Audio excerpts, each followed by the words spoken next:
interviewing for the Jazz Archive at Hamilton College in Woodstock. And I'm happy to have Burl Crone with me, who's usually on the other side of the camera. I can still do it if you want. You could do it, and we could get a cardboard cutout of you. Or I could use my body double. You know those terms. I just had to laugh in myself because we're doing an audio check, and instead of going check 1, 2, 3, 4, you had all the other numbers. I don't know if that's from hearing 1, 2, 3, 4 too often. Of course it is. It's also the magic numbers. I just uttered a secret formula that allowed me to double myself so I could be behind the camera at the same time. Could I have you repeat the little phrase you said when you got your ACE award, which you just told me about, and Sure. I liked it. So in 1987, I won an ACE award, which is the cable equivalent of an Emmy. Back then, they had the Emmys for broadcast television and the ACE for cable television. A couple of years later, they merged and it became the same thing, but it was the same thing. The Moulton Theater in Hollywood, the Searchlights Outside, Tuxedos, the thing. And so I won it as a writer for my History of Jazz series before Ken Byrne. And so what I said was, and I practiced this, was that I thanked all the people you're supposed to thank, and David Chertok, the film collector, Wynton Marsalis, Chick Corea, Branford, the people I worked with. Oh, good move, Monk. Sorry. Good move. Sorry. Should I keep going Yeah, or want start to start again? that story again? Yeah. So real quick, I'll sum up. Back then, ACE Awards and Emmys were for broadcast.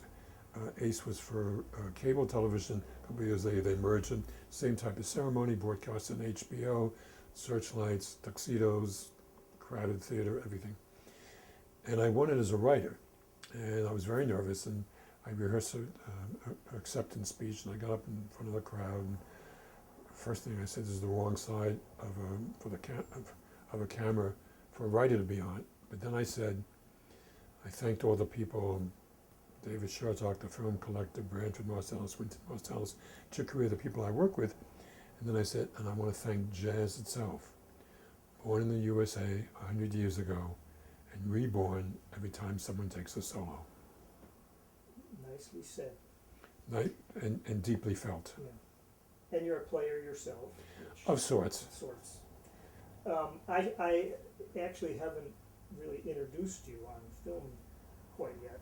For those people who will be watching this, so do you call yourself a documentary filmmaker? I call myself a documentary filmmaker, yeah. Okay. And you wear different hats as a writer and... Well, I can do all the things involved with making a film. If I have enough money, I don't want to do any of them. I just hire people. But the way things have gone, these days you have to do everything almost. Yeah. I had this thought earlier today. We were with Warren Bernhardt, and then thinking about what you do and what he does, and a little bit of what I do, and that we sort of live on the fringe. But I think it's important. I don't think Warren lives on the fringe. Warren lives right in the center of existence. Okay. I mean, he is, as he said, he's a blessed person, and everything he does seems to turn out right no matter what he does. I mean, what he says, how he plays, where he's been, the things that have just happened to him in life. It's like, I'm sitting there, this is a blessed existence. I'm sure he has his ups and downs like everybody else. Right. But, man, what a life. Yeah, born under the piano, so to speak. Born on the piano, so to speak. So, I don't think Warren is on the fringe of anything. Right, okay. But the rest of us... Right. Well, I have to wonder, I have asked musicians what led them to such Sure. an occupation, and I'll ask you the same thing. Why do you do what you do? Okay. You mentioned that I'm a player, which I love to play. When I played, I first became aware of the sound of the trumpet about the same time I became aware of sex.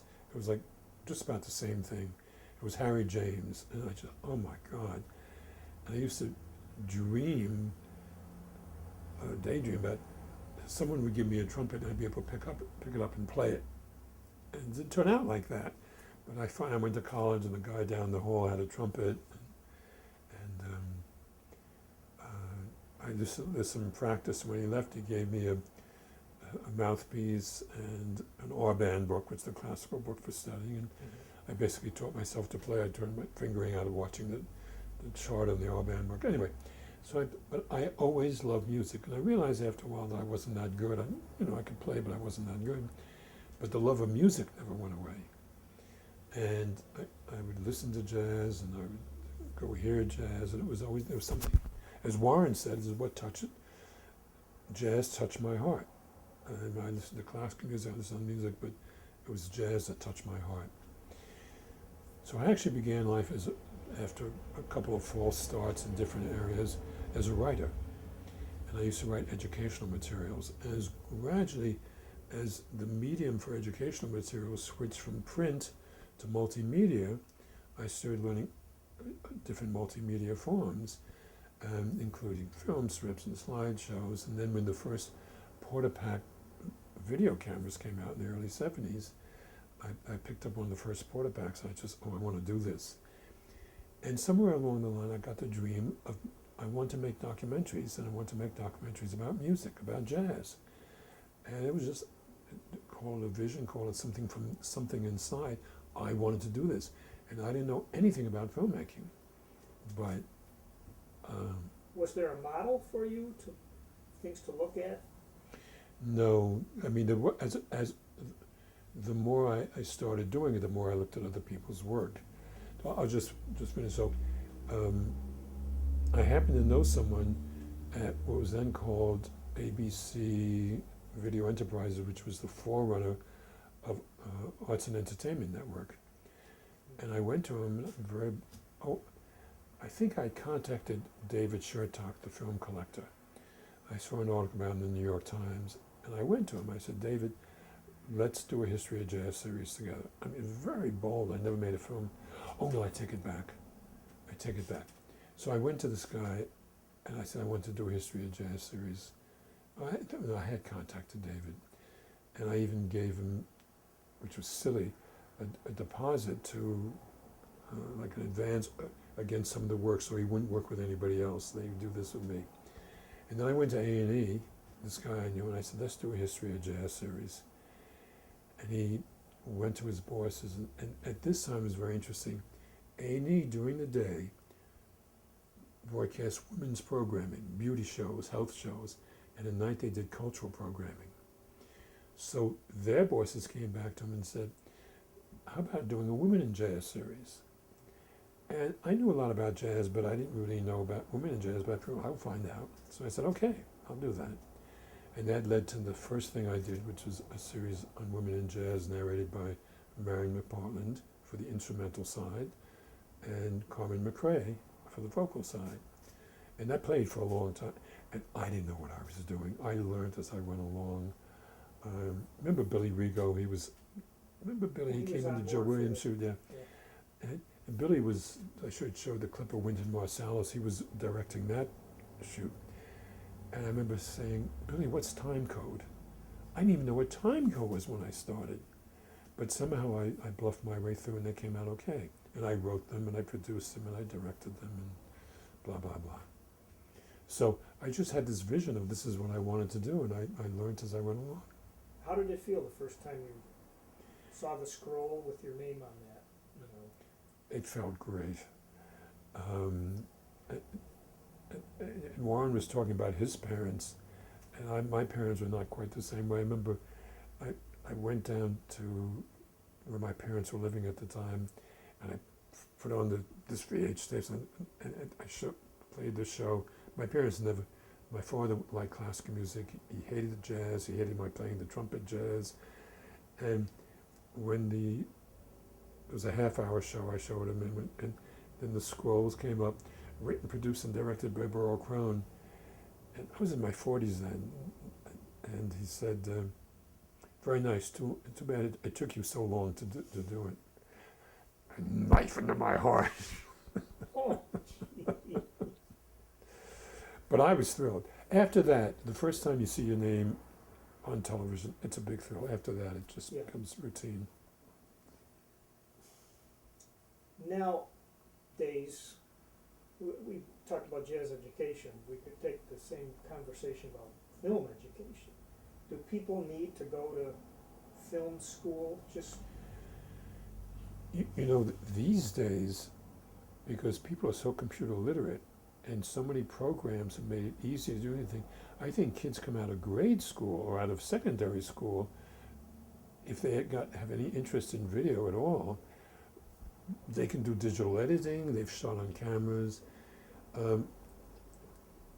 mean, I think if you want to go make feature films, there's two reasons to go to film school. You do learn a lot and you get a lot of hands-on experience and you make great contacts that you work on other people's films, they work on yours. When the time comes, when one of the people get a Hollywood contract, they call their friends to work on the film. I never was good in school at anything. I always had to learn my own way. So. was your degree in writing or Comparative literature comparative literature? with a minor in psychology. Right. I like you use the word film strips. I can remember the Yeah, beep, turn the dial. exactly. And after a while, they became automated, so the beep would activate Right. the slide projector.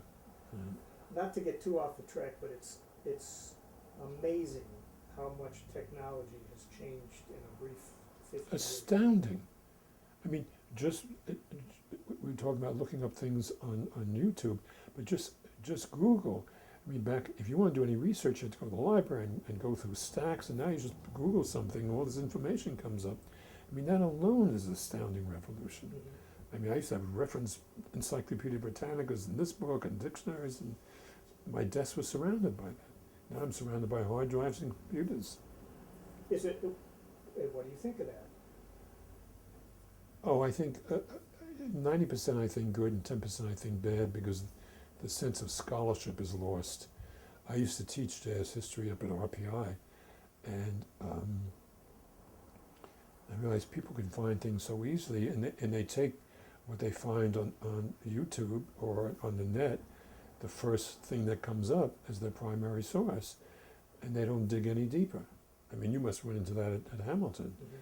And so they don't get really immersed in the subject. It's a little bit like some people say about the difference between working in video and film. In film, you've got something concrete. You have your hands on something. It's a physical, tangible thing.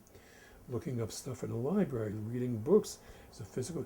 There's something about the medium. There's something tangible about that medium. I don't know whether you take it in more. I'm not sure about all that, but I still prefer reading books than reading ebooks. And it's a little bit of the same thing.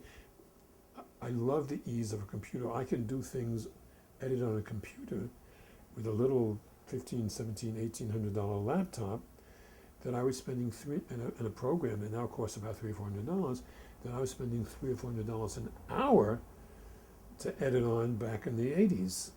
And it's astounding, but you don't have that intimacy. Yeah. I think there's something to be said for smelling the book mold in a library, and you're going, and it's it's very easy to sound old-fashioned and like, oh, come on, get with it.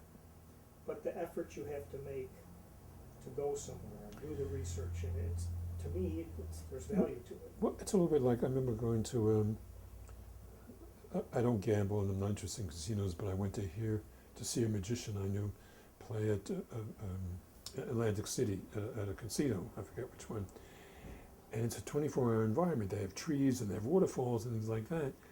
And it's like, there'll come a time in our life when that'll be our environment and we'll forget what a tree looks like or smells like. And maybe not. Maybe things will change. I think the pendulum has swung too far to technology, and technology may be the ruination of us, and the world may collapse in a certain way because of technology, and then the pendulum will swing back to whatever's left of Earth, and we'll gain wisdom instead of intelligence, instead of technology. Because what we lose what we gain in technology, I think we lose in wisdom. Wow. glad that's gonna be written down. That's a good statement. Okay. How about your experience in hearing jazz live in clubs? Did it happen early on for you? Yes, and I mean, as soon as I could, old enough to get into a club, and even when I couldn't. Yeah, I was lucky. I grew up in New York. I was born in Paris, but I moved when I was very young. And there was jazz everywhere in New York back then.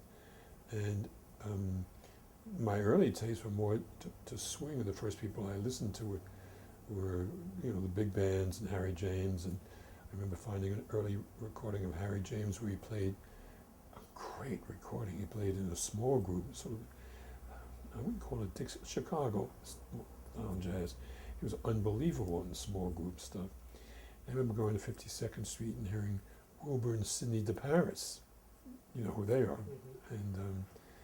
And then I heard Roy Eldridge, and I heard, but I actually heard Bird before I died, just once, in a little club. What was it called? I can't remember. I know it was on the corner of 3rd and McDougal. The Open Door. That's what it's called. And then, as I grew older, I heard a lot of people. I heard Mingus band, and I heard Monk. I heard Coltrane. I heard. Can you recall, at the time, however old you were, were you aware that you were listening to legendary people? Excellent question. No, I don't think so. Looking back. By the time I first heard Miles, I knew he was legendary. And I heard Miles at Cafe Bohemia. But by and large, I knew some. And the other thing was, you could go out and hear the legends, but you could also go hear someone you never heard of who played just as good. But by whatever chance of fate or their own personality, they never made it, quote, the way the others did. I've talked to musicians, I have stories who've traveled all over the country. They go to a little club in somewhere nowhere town. They hear a musician as great as anybody you'd ever hear. So there are a lot of geniuses out there that never saw the light of day. So I'm not sure how I felt, because I grew up at a point where some of the people I heard were already becoming legendary, like Monk and Mingus. So I was a little swayed by that. At the same time, they were still young then, and so it's sort of like a little bit of each. Mm-hmm. Do you look, well, how would I say this? At what point did you start going to live things and looking at them as a cameraman or as a future documentary filmmaker? Not until I started doing it, I don't think. Okay. I mean, I really didn't think that way until I suddenly got the urge.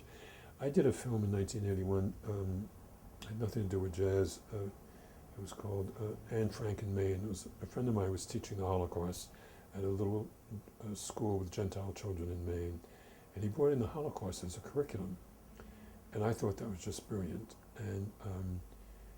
And so I pitched Anti-Defamation League, and I got some money to go up there and make a film. And I didn't shoot or anything at that time. I hired a crew, and I still remember the cameraman I hired, and I saw him holding a camera, and I saw him shooting, and I said, I want to do that. And the first time he let me hold a camera, it felt like so natural. But then he said, I still remember he said, yeah, shooting is one thing, but that's the easy part. Lighting, that's the art. Lighting is where the art comes in. But I used to dream of having a camera and then when I did the first documentaries I did not shoot, I directed. And they'd have these beautiful cameras, these old Ikegami cameras. I mean, they were $70,000 cameras, beautiful 3-chip cameras. We shot on 1-inch tape back then. But I just had a vision of myself having one of these and walking around the street and one thing led to another. Eventually I did not that one, but something like that. But it wasn't until I started shooting on a Portapak that I got a taste of doing that. but it wasn't for a while until actually the budgets changed and I had to learn how to do this myself. It's funny because when you said, the cameraman said that it's not the shooting, it's I thought you were gonna say editing. Well, that's true, and as any camera person will tell you, if you know editing, you're already thinking about the edit when you're shooting. Oh. But you know, it's interesting. I'm a classic ADD person. Oh God, we're going to go on a sideline here. Someone said that ADD was a useful trait before the Industrial Revolution, back when we were hunters and gatherers. Gatherers did repetitive tasks. They had to be aware of the future. They planted their seeds, and they knew the task in the spring would yield dividends in the fall. So they were like the mentality of they could see into the future. They knew that repetitive tasks were good. The hunters had to be alert every moment. They went out in the forest, and the sound of a broken twig or the movement, they had to be alert and they were ready to shoot. And I'm actually a fairly good cameraman, and I think because this, and also ADD people need to use their body and move around. They can't be just in their head. Using their body grounds themselves. So I hold a camera, I feel grounded. And I used to shoot rifles in camp, and I'm a good shot. I was very accurate as a marksman. And you hold a camera, and you're moving, and you feel one with the camera, you feel one with your environment. It's like being a hunter. And you're looking, one eye is looking for what is coming up, and the other eye is through the camera, and you're looking. And I feel more grounded, more alive when I'm shooting as a cameraman than almost anything that I do. Wow. Because I'm using my brain and my body. I'm using my eye. I'm using all parts. I'm using all parts of my consciousness and my body, and it's where all the elements come together. It sounds a little like jazz improvisation. It is in a way, and it's a good point. I never made it as a musician, but when you're a shooter, you're improvising all the time. Mm-hmm. And I also think that, you know, as Warren would say, everything is everything. They're all related. Editing is also, you don't create the piece, you wait for the piece to emerge and speak to you. What you're editing, Rodin once said, the sculptor is in the stone waiting to be revealed. You don't chip away and create something, it's already in there. Mm-hmm. You just let it speak to you and you know where to chip, and out comes the sculptor, it's already in there.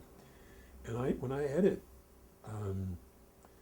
if I don't get too cerebral about it, I realize the film's in there. I have hours and hours of footage, but somewhere the film is in there waiting to be, and you have to work really hard at clearing the debris around it to let it speak to you.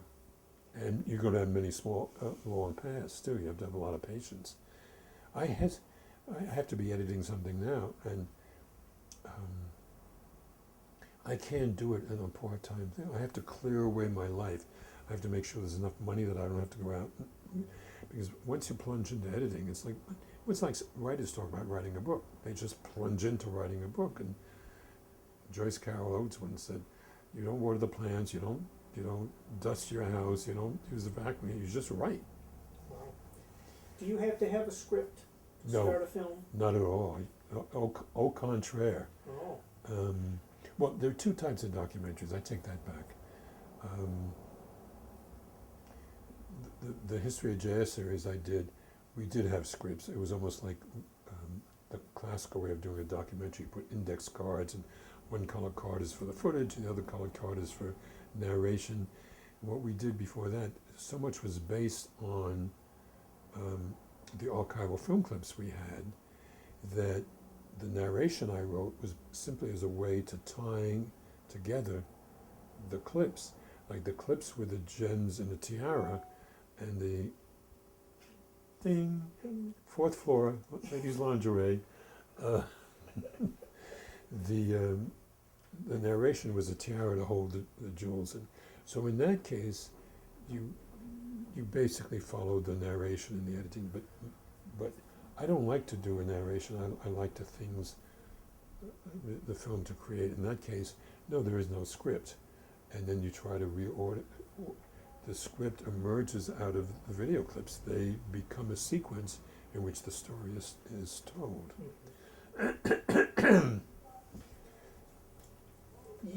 Let's talk about the logistics, the reality, because earlier today you said, you were talking about someone who wanted to make a film about Bill Frisell. Yeah. And I remember I forget now, I wanted to Let me write put it let down. me put in a plug for her. Her name is Emma France. Okay, It's Franz, and she's a jazz singer out of Australia. But she did this incredible film called Intangible Assets Number 82 about an Australian drummer, Simon Baker, mm-hmm. who was captivated by the sound of a Korean shaman. Because shamans use drums to go into trance, and a shamanic drummer who was legendary, and he did many pilgrimages to try to see him, and none of them ever quite worked. And she managed to go on one trip with a great crew. It's a beautifully shot film. I'll show you later. He finally made the pilgrimage, and he met the drummer, and the shaman drummer died a couple of hours later. Not a couple of days later, not a couple of hours later. Mm. She's now doing a film on Bill Frisell. And you said it didn't, I can't remember the words, but you were referring to finding funding, like a hard nut. You know, I don't know what they teach in film school because I didn't go to film school, but the first thing they should do is teach us fundraising. And I'm doing a film now on what I think is going to be a wonderful film about a musician with Parkinson's disease. Mm-hmm. And the filmmaking is the easy part, the fundraising is the tough part. Getting back to this, it's almost step one. You get this idea, and then you have to find some funding. And now it's much... You've got to research, right, and see. Well, things have changed. Everything's changing, like technology's changing, information's changing, everything's changing.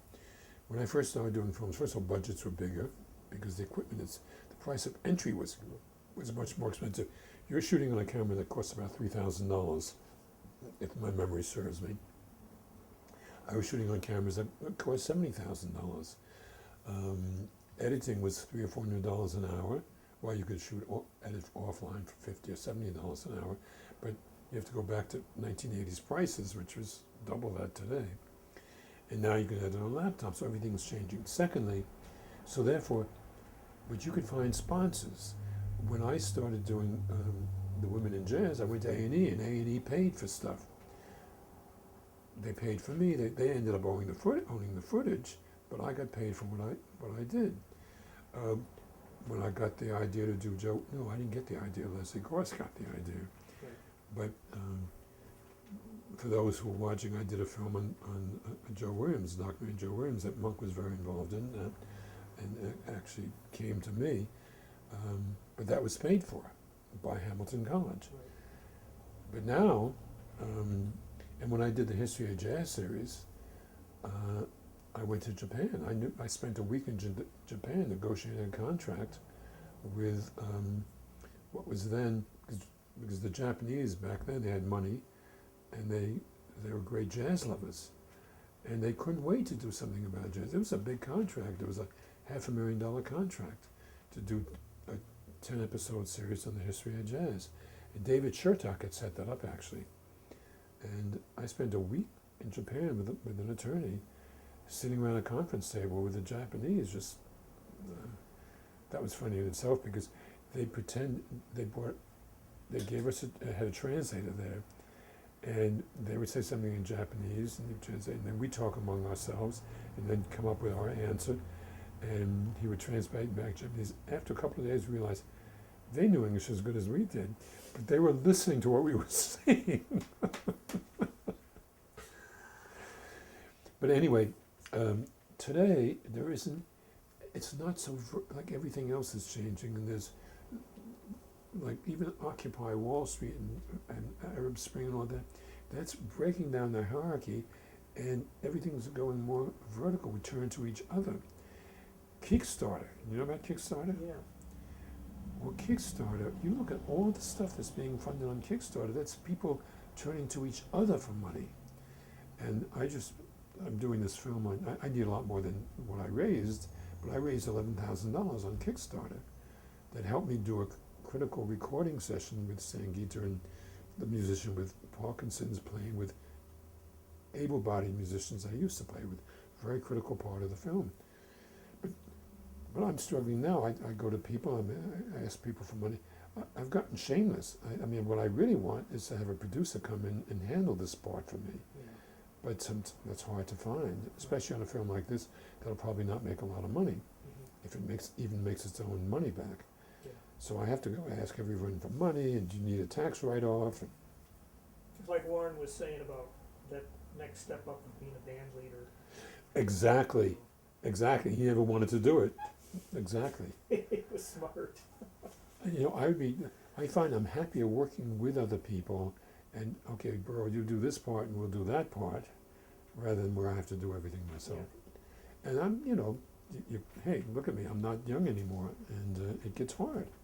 Do you find that you also it behooves you to be aware of what you have to pay for licensing and royalties and all that? Oh sure. And even though I'm not terribly organized, I have spreadsheet programs where I put all something you have to guess at. But sure, when you raise money, that's part of what you raise money for. You have a whole overhead thing that you need an accountant, you need an attorney to advise you, you need someone to look over the releases and see if they're okay, and then the music clearances, which, as you and I both know very well, we did this documentary on Joe Williams, and there was enough money to pay for the documentary, and I say immodestly it's very good because I just got out of the way and let Joe be himself. But it will never be seen on television unless we raise another 50 grand or so to clear all the music licenses and pay the basic orchestra where they get scale for television, which is a different thing they get for playing in a concert hall, and all this extra money has to be raised. Yeah. So yes. Excuse me. Yeah, Gene Bach, Great Day in Harlem. Oh, I know Gene. I know her editor, Sue Peel, very well. Yeah. She said, yeah, go ahead and make your film, just don't put any music in it. That's right. That's right. Make your film and don't put any music in it. That's exactly right. Or make your film and hire a composer to write the music. Oh, yeah. I think people get the wrong idea, like, oh, you're making a film, you're going to make a lot of money on your film. And I said a joke, didn't I? Well, yes and no. First of all, there are exceptions every rule. And, I'm Klein poor here, but there was a period in my life when I did the History of Jazz series. There was a market for jazz films, and I had what they call a syndicator in England. He had a company called TCB, meaning Taking Care of Business. His name was Angus Trowbridge. He was actually an American. It's a great British name, but he was an American. He lived in London, outside of London, and he would go around to Cannes and different names of film festivals where buyers come, TV set representatives, they come and they buy. So he would only have jazz films. That's what TCB was about. And he'd have a whole bunch of jazz films, and he'd sell a package. Okay, you have 2 of Burroughs films and 3 of this film and 3 of that films, and they'd buy the whole package. And then he would sell it, he'd take 25% for himself, and he'd send checks. And they would come in the mail, That was great. So I got paid for doing the film, and then we got paid afterwards. So nowadays, and of course there are always people like Ken Burns. Ken Burns makes money when he makes money whatever he does. And I also mentioned when you first contacted me about being the first person as a jazz filmmaker, I said, I'm not the first person you should be interviewing. One of the first ones was Bruce Ricker, who did Last of the Blue Devils, and then he went on to because he became friends with Clint Eastwood. He did Straight No Chaser, and he did a wonderful film on Louis Prima, and he did one on Harold Arlen, and he did some beautiful films, and he made money from doing that. And then there's Don McGlynn, who's probably the most prolific jazz filmmaker, Mingus, and oh no, it was. I take it back. It's Don McGlynn. Excuse me. It's Don McGlynn who did Louis Prima and Harold Arlen, Okay. and Mingus and Horace Parland and Howling Wolf. But Bruce did a couple of American Masters on. Oh, he did one on Tony Bennett. That's what he did. Okay. A really good film on Tony Bennett. So Don McGlynn and Bruce Ricker both did okay in jazz, making jazz. And Don is very much alive and very prolific and still making films. And he's a very good person to go talk to. And Don is a true film buff. He can talk about films for hours. He's very knowledgeable. He's just a good guy all the way around and been very prolific. And he always finds money to make films. I don't think he makes a lot of money while he makes them, but then he's the TV sales but you have to talk to him. I don't know what his economic thing is. How do you get included in getting those residuals or whatever? Is that something that you have in a contract with? Well, no, that depends. Like when I did the film for Hamilton College, there was nothing. You hired me as a director and a producer, and I did it. When I first did the History of Jazz series, we basically sold it off. Like when we got money from Japan, they got Japanese rights, and that's all they got. And they could screen it in Japan, but then we had the rights to sell it in other parts of the world. The History of Jazz series that I did it's been seen in something like 40 countries around the world. And the BBC back then, they paid big money for jazz films. I mean, big money, $25,000. I was on Bravo. I think they paid $10,000 or $11,000. It adds up. But we kept the rights to sell it in different places. Mm-hmm. I think I look at now, the distribution now, very hard. Distribution is changing all the time. You distribute on the net. You have a webcast. Maybe I have to put up a site. Now, I don't even know how I'm going to distribute this film. When you heard about, did you know about Ken Burns' thing before it was? Yes, they even came to me. Somebody from Ken Burns' office called me up and said, "Let's have lunch." And we looked at. I said, "Oh, maybe there's something in for me." Yeah. And I said, on the phone, I said, I'd love to, if you need someone to produce some segments, I would love to do it. Right. Oh no, we have people to do that. Mm-hmm. They didn't want it. They should want to pick my brain. They didn't offer me anything. Oh, yeah. And Someone recommended our interviews too, and it didn't go anywhere. But right. No, Ken Burns, as someone said, Ken Burns gets all the money, which is really nice, but he's like this big boat. He's like, if you're paddling someplace and this big tanker comes through, he upsets the little boats. He also takes all the money that might be reserved for us other little filmmakers, whatever money there is for jazz. Yeah. What did you think of his jazz film? I'm saying this on camera for posterity. Yeah. Let's just say I had some problems with it. Yeah. I think, if I remember correctly, he had a thing on Bird, and there's only one clip of Bird at the time anyway, the Hot House clip with Dizzy and all that. And there's one 32-bar chorus of Bird on film, and he cuts it off after the bridge, if I remember correctly. And I think I threw a shoe at the TV set. Oh. I might be wrong about that, but I remember I think either cut into it with narration or cut it off. Or I mean, you don't cut into a Bird solo when there's the only one there is on film. And there are other things to be I know, said. me too. Right. Me too. Probably, I don't know. Well, also, he didn't know anything about jazz when he started. That's what irked me to start with. So he relied on Stanley Crouch and Wynton Marsalis, and God bless both of them. They've done a lot for jazz, and I respect Stanley as a writer, and I certainly respect Wynton because I've worked with Wynton, and he's got an incredible mind. And but it just he didn't he wasn't immersed. It's like, you know, when you're immersed in the music from the way up, you would have made a different film than you would if you just come to it new and have to learn it while you're doing it.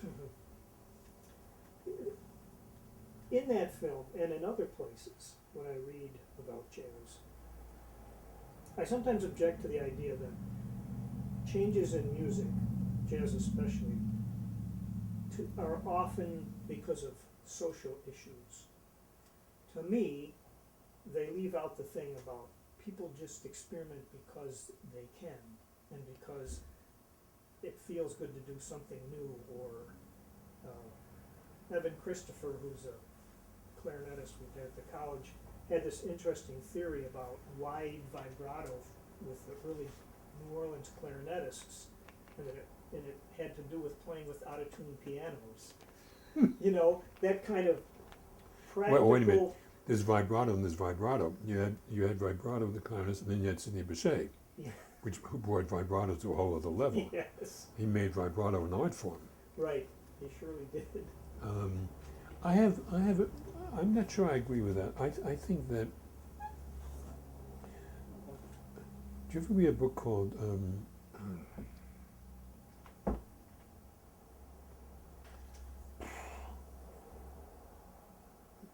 We were talking about this. How Yes. both of us are losing things. Jazz and people's music. I think I did. Leroy Jones. No. It's a Marxist historian. Oh. It's a very interesting book. It's about music as social change, and I found it a fascinating book when I read it. And I also think that if you look at the arts, I think everything's interconnected. I think that World War II, there was an innocence pre-World War II.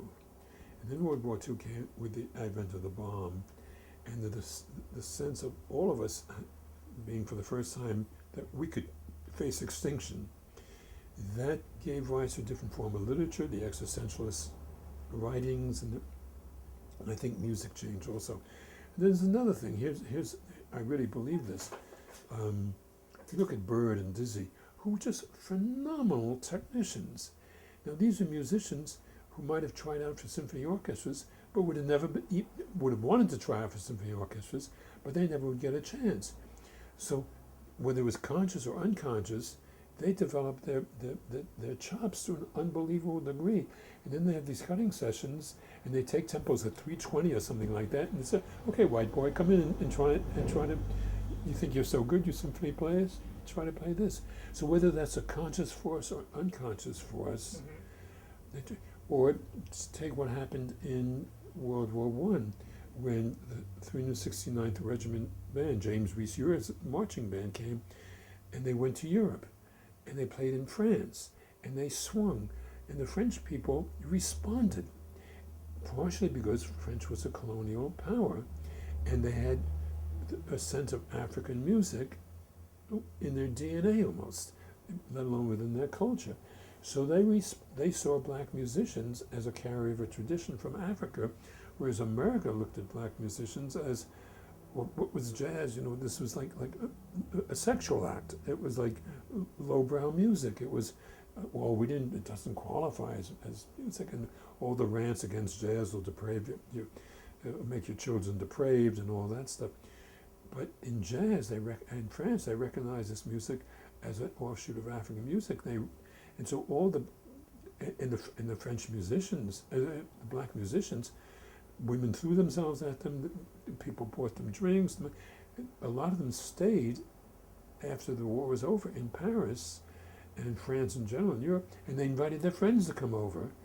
And then the first jazz criticism was written by Frenchmen, and they helped Americans appreciate their own art form. Yeah. So I don't think music or any development of any art form.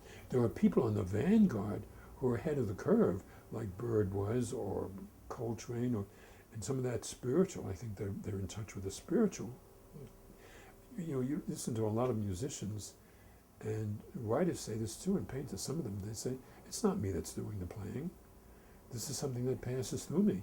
I tune my own instrument, my body, my technique, just like you make a radio as pure as you can to receive transmissions that come through it. You make your own instrument as pure as you can, so what comes through for some other planet or whatever, wherever music comes from, passes through you. It's amazing how many, quote, famous musicians will say, it's not me making the playing, I'm just passing it on. Yeah. So I think it's all connected, history and social movements and spiritual stuff, and there's so many factors that come into play. I'm doing this film on this musician with Parkinson's. I met him in the street, and after talking to him for an hour, I just got this message, I got to make the film on this guy. I mean, he lives in California, but he happened to be here because he used to live here as visiting. And I was talking in the street with Mark Black, who's a musician that Warren was talking about, plays so loud sometimes. And here's how things interconnect. We were talking about a Warren Bernhardt concert. Warren had just gave a concert at the Kleinert, and we were talking on the street about the concert the night before. We actually used to remember this. We were talking about the Rachmaninoff Preludes. Apparently there are 24. I didn't know this, and Mark was saying there are 24 because each one is in every key, in the major and minor of every key. And that's why there are 24. And Sangeeta was the little guy sitting on a bench. He's like in his 70s, and he's small, and he was looking at us, and he got up and he said, he sort of walked funny, he came over and said, excuse me, you guys talking about music? And we said, yeah. He says, can I join you? And then he started talking, and within 2 hours, Mark left, and I knew it was like getting a message from God. I had to make a film about this guy. So here I am. I don't know how I'm doing it, Yeah. whether I'll ever raise enough money to finish. I will. But you got the inspiration, which is That's step right. one, right? And sometimes, we're going to get far out here. Inspiration is like getting pregnant. It's like something in some idea comes and impregnates you. And then you're given birth of this thing, and then you have to nurture this thing into being, into adulthood, which is the finished film. I don't have children of my own, as far as I know. And someone has said, yeah, but you have your films, which are your children. Each one of them came to me as an idea, and I nurtured it into being and let it loose in the world. And they'll be there long after I'm gone, for better or for worse. And not just jazz films. I saw on your website. Uh-oh. I saw a picture of you in Ecuador, Yeah. in the Yeah. jungle. Yeah. Wow. Well, I happen to have, we're talking about, I happen to have a big interest in shamanism. And so I've done research in that area, and blah, blah, blah, blah. And I've shot shamans in different countries. And that particular thing was some people I knew were going down to make a recording of the music and dance of the Schwartz. See that picture over there? Of the guy with the painted face and everything? And that's a Schwa. They're indigenous tribe of Ecuador in the rainforest. And they have their own, I'll give you a CD, they have their music, which is, their songs are all sacred. They have songs for planting, songs for hunting, songs for fishing. They're Icaros, I think, is the term. And then it forms a prayer before they do any activity. So I went down to film the making of this CD, which was their songs. And I've shot shamans in different parts of the world and stuff like that. This is a whole other interest of mine, spiritual things and healers. I'm very interested in healers because I think they are the medicine of the future. They're the medicine of the past and the medicine of the future.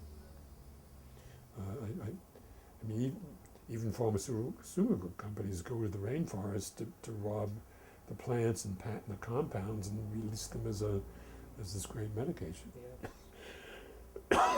I'm so sorry. Excuse It's me. an interesting outlook, because I know you have a medical Your uncle was very well known, right? My name is Burl Crone. My uncle's name is my name is Burl L. Crone. My uncle's name is Burl B. Crone, and he's not the inventor, but he correctly identified the cluster of symptoms Mm-hmm. as being misdiagnosed as Crohn's disease. Mm-hmm. And so I bear that name, and which is interesting. There is a connection there somehow. Everyone thought I should be a doctor, and I wasn't interested, but I am interested in healing. Yeah. And, So what's the best circumstances you've ever been shooting at? The most, like everything came together. I mean, I know what I thought. tell me. Well, the Joe Williams film was I'll never forget that moment. I mean, for those people who are watching, we filmed the Basie Band with Joe Williams at the college, and that night when everything finally came together, and the band started, and I was standing there with nothing to do. Right. I was like, Because you had done everything else up to then. I had no idea what to do, but I was like so overwhelmed at that time with all these booms, thing going all over the place, and the place was overflowing. I remember we had to find another room, and we fed a thing to the camera so these people could watch. Like, wow, this is fantastic. Yeah, I love the Joe Williams films. I love showing it, and to me, see, you stopped working then, but I didn't. Right. And I was nervous. I was in the control room, and all this, and then we still had to edit and everything. So, but I'm very happy with what came out. Though I look at it, I wish I had Joe for a longer period of time. We only had him for 2 days, and there's a lot more things I would like to have gotten. But I think it works. But I look at the film I did on Fathead, which is just a very short thing, and I think that's beautiful because it captured Fathead. So I don't know, and there are things that'll never see the light of day, but something just came together when it's the same thing I talk about people talk about making music. Sometimes I'm just shooting, and something takes over. I know it's not me that's doing the shooting. I'm just getting what I'm meant to be getting. Mm. And sometimes it happens in editing too. So I'm not sure there's any one thing, but there are moments that just come together. When I was shooting I was shooting the shamans in Ecuador, and there's a scene where they're hunting with blowguns, and there's just some footage in there that's beautiful, and it's beautiful because everything came together just right. Or they're fishing with their hands, and the rushing water's going by, and I'm holding the camera an inch from the water while they're fishing with their hands.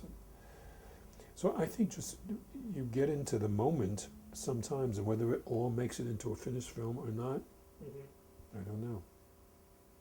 Do you ever have moments where you say, why am I doing this? Oh yeah, of course. If I knew how to do anything else, I'd probably be doing something else. I mean, raising money, getting older, and running on location, and doing this and producing and wearing this and that. But Warren talks about feeling blessed. I don't think I've had so blessed like Warren had, where he started listening to music under the piano, of hearing Rubinstein playing, everything like that. But I feel blessed that I've been able to every film that I've done that's been any good, that's been seen on television, has been about music. Mm. And there was something about, I don't think I'm a great filmmaker at all. I mean, there are people with way better technical chops than me, but if I love it, it seems to come out better. And if I don't love it, it doesn't come out good at all. And I'm not good at doing commercials or doing industrial films, because if I don't love it, there are 20 people who could do it better than me. 120 people, 1,200 people. What are technical chops in filmmaking? Oh, I don't know, lighting and sound, and image and effects, and I don't know. I mean, there's a lot of stuff you have to learn, and I never learned it in film school, so I'm always learning it as I go along. Mm-hmm. But that's the way I learn. I love learning like that. Don't you feel you could at least be a guest at a film school. Well, just like you said that you got, well, you know, you've had me. I've guest lectured Yeah. at film school, but I don't know. They tend to go. I don't know. I tend to put myself down, so I don't know. But I'm older, as you went through you try for a teaching job, and you may have been too old for the teaching job, and you don't have advanced degrees, and I don't have film school degrees. I've had certain experiences that I think, that can be valuable to pass on. Mhm. I think probably more valuable for some filmmaker just to call me up and ask me questions about stuff, because I don't know if I lectured at a film school, whether it'd be of interest to everybody. I believe education is best where someone seeks out the person with knowledge, not where the person with knowledge comes and tells you what they think you need to learn. So, but sure, anybody who's older has been through a lot of stuff has something to impart. That's the tradition of the elders in tribal communities. Instead of us getting older and being marginalized as we grow older, there's a culture where, the elders are important. They may not be able to do everything they did when they were young, but they have accumulated wisdom to pass on. Mhm. Are there jazz people out there now that you would like to focus on with a film, or a group of them? I think the last time I really was moved to want to do a film about a jazz person I mentioned before was Clifford Brown.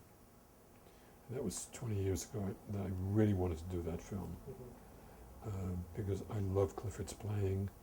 I just, and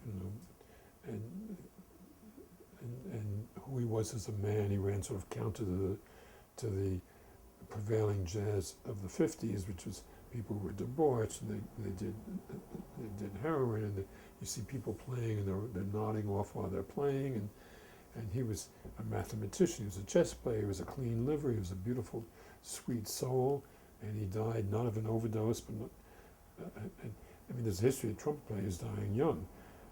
Bix Beiderbecke from drink, Buddy Berrigan from drink, and Fats Navarro. Fats Navarro from drugs, Lee Morgan from being killed on the bandstand. And in the face of all that, there's Clifford, full of life, cut down by a car accident. Mm. So I want to capture that goodness on film. I really want to make a film about Clifford and shoot in the places where he played and interview the people who knew him when they were still good. That's the last film I had the love in my heart to do. And I do with Sangeeta, but he just was presented to me. I didn't know who Sangeeta was. So no, I'm more called to do films now on healers and shamans and spiritual people, Mhm. or not do films at all. It's time to move on and do something else. Uh-huh. This has been hard. Someone asked me about the film I'm making about Sangeeta. I said, the only thing worse than making this film, because it's been very hard, making this film on Sangeeta is not making this film on Sangeeta. Because I really do love him in making the film. It's just very hard. And I don't know what I'd be doing if I weren't doing it. Yeah. Well, We've certainly gone all over the place, haven't we? we have indeed. Um, That's what I like about interviews. Yeah, You never know where you're going to go with it. we got about 20 minutes, I would guess, right? Yeah. Anything you want to talk about yourself? I'm going to check my last email is what I want to do.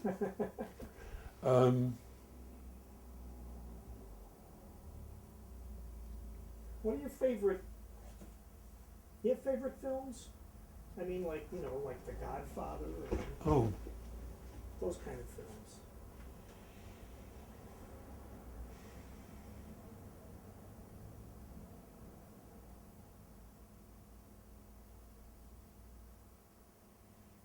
I wish you'd prepared me for this question. Yeah, I know it's too hard.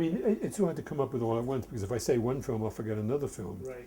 There are one films all over the place. God, if I mention some, though, people think, well, how come you didn't mention that one? Right, right. I mean, films like L'Atlantique, which is an early French film. What's the name of it? L'Atlantique, the Atlantic. It's about a tugboat. The Conversation. I just saw a wonderful film called Nostalgia for the Light, a film made in Chile. This is a documentary. Last of the Blue Devils. I got to talk about Bruce Ricca because he was the godfather. He made Last of the Blue Devils, he was a lawyer in Kansas City, and he just was listening to this jazz that he loved, and somehow he found some money and got some cameras and just shot all this stuff and edited the film. And who knew that you could do jazz documentaries in 1974? Mm-hmm. The only other film before that was really a jazz documentary. There were two.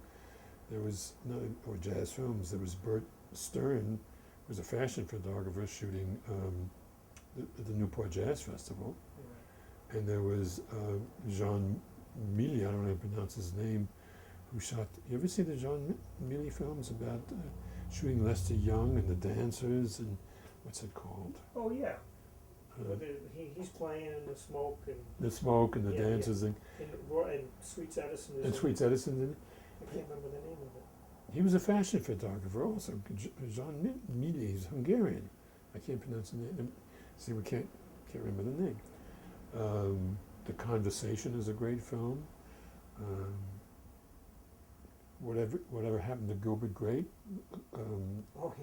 Leonardo DiCaprio's first film, as far as I'm concerned, by far his best film.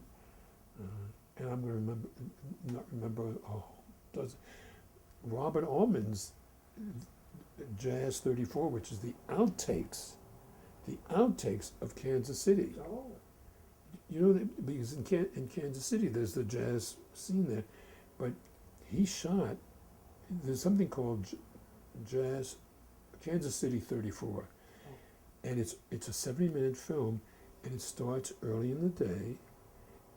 Late in the day, like the afternoon, where musicians are arriving at a club, and it ends the next morning as the musicians pack up their instrument and go out, and it's an all-night jam session, and they had Nicholas Payton, David Fathead Newman, Don Byron,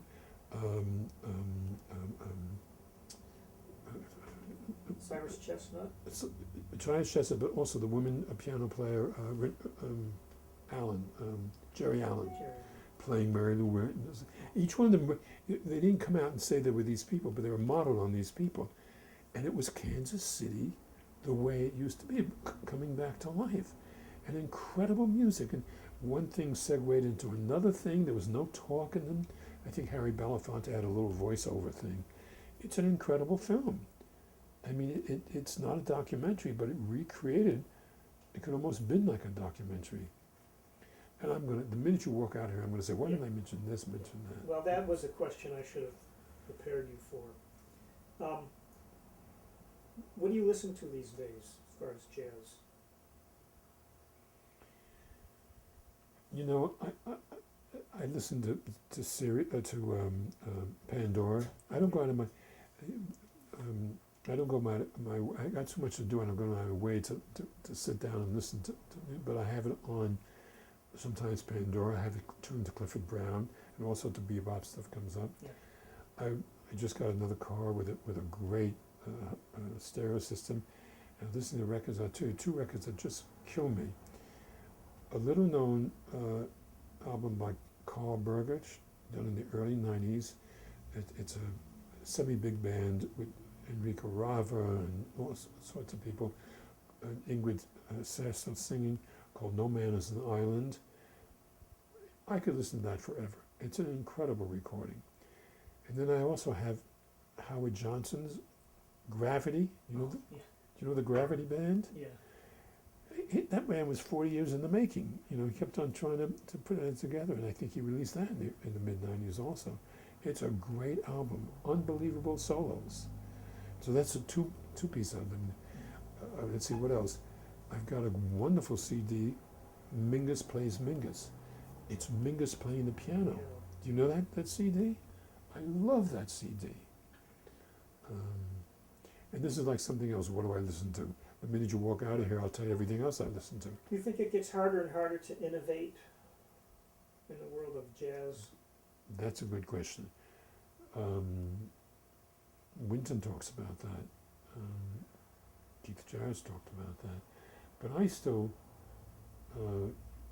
Joe Williams said this wonderful thing in the interview. He said, first you imitate, then you assimilate, then you innovate. And even Warren talked about that. He said, I'm not sure I was an innovator. And I even heard a panel discussion in the Institute of Jazz Studies about, like, Clifford was a great player, but he wasn't an innovator. The innovators are few and far between. They changed the sound of the music. Miles was an innovator. Dizzy was an innovator. Dizzy changed. Louis was an innovator. He was the first one, obviously, unless you want to count Jelly Roll Morton. And then Dizzy came along and he changed all that. And then Miles changed all that, from going from high technique to space and into beautiful, stretched out playing, the way Jackie Barr was talking about. And then, Ornette changed the music. So, and I think also the other thing that you have to look at is that the classifications of music are breaking down. With world music and everything. Yeah, which is Carl Berger started at the Creative Music Studio. That it's improvised music. And some of it's not improvised music. It's the combination, the recombination of things. So, yeah, I think there are innovators all the time. There may be innovators that just remind you that music is not high, that bring you back to your heart, for instance. There can be one guy out there who just plays. You hear someone, I know, I used to play in this big band. There was this kid there at the time, a trumpet player named Greg Glassman. And he began to listen to him playing. He had no technique at first. Now he's got a lot of chops. But every solo he made came from the heart. It was like a poem coming out. And all these great trumpet players, blah, blah, blah, blah, blah, blah, every note he played, you could tell he was trying to make poetry. So there may be innovators out there that you never heard of, but if they remind you to come from your heart and not from your head, that's an innovator.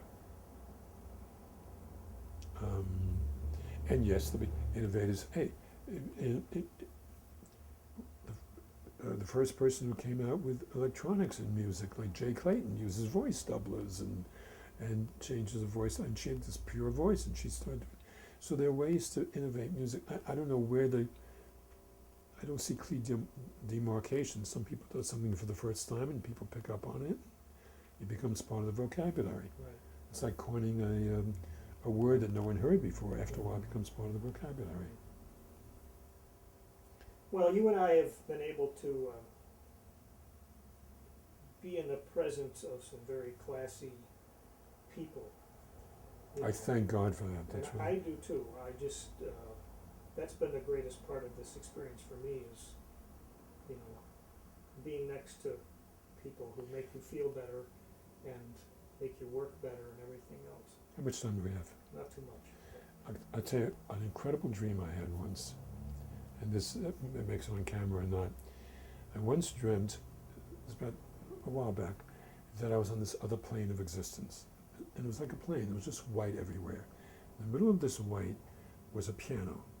It was like a rosewood piano, it was gorgeous.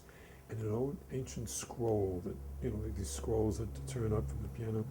And on it was an illuminated manuscript, like the old illuminated manuscripts, the medieval ones. Mm-hmm. And it had one, like a page of music, just one staff. And on the staff, in the old medieval writing, the square notes, it had the most basic triad, C, E, G. But the book was a hologram. And if you looked in it, you could see the mysteries of the universe. And it was clear to me that if you sat down and played that triad with the right touch, the mysteries would be revealed. So I sat down at the piano. As I sat down, these entities, they were like spiritual beings in monks' robes, and they didn't walk, they glided over. And what I noticed, there was curiosity, but not anticipation. There was no emotion connected to it. They just wanted to see what I could do. And I sat down and I played the triad, which is even for me easy to play, but nothing happened. And they glided away, no disappointment. And even before I woke up, I knew what the meaning of the dream was. I've been privileged enough to get onto the plane of masters because I've worked with a lot of well-known musicians in the course of what I've done and met many, many more. So I got to their plane, but I was a long way to becoming a master. And what did it take to become a master? Like just what it takes to become a piano. I had to play, I had to practice. Like Warren talks about practicing to get, it's not playing the notes, but he had this beautiful thing about getting to the heart of the note and the intent of the music, finding the intent. That's what the dream was. The practice was not to get to the level of master. The next level was to go deeper and deeper and deeper. And that comes from practicing. And it's interesting to use the word because practice applies to musical practice, applies to spiritual practice. It's all connected. Sounds like a great way to wrap up to me. It was a great image. Great. Yeah, it stayed with me. Thank you for sharing that. Yeah, and I feel my own, I look at that and I say, have I been practicing? Not the way I should be, but we all do the best we can. Yeah. All right. Well, thank you, Burl. Thank you.